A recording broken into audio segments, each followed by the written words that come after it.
চাবুৱা টাউনৰ অৱস্থা কি হৈ আছে।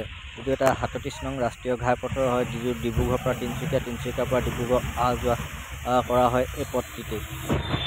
আজিও বানপানী হৈ আছে এই ৰাস্তাটোৰ ওপৰত।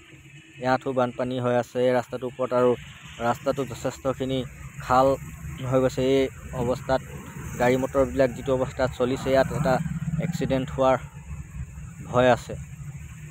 চাওক কিমান বানপানী আজিও। এই বানপানীৰ ওপৰেদি এই গাড়ী মটৰবিলাক চলি আছে, কিন্তু ইয়াত বহুত মানে এক্সিডেণ্ট হোৱা এটা আশংকা আছে।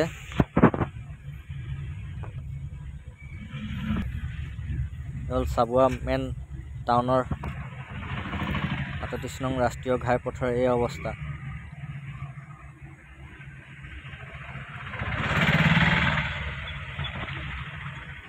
যিকোনো মুহূৰ্ততে ইয়াত এক্সিডেণ্ট হ'ব পৰা এটা অৱস্থা হৈ আছে। চব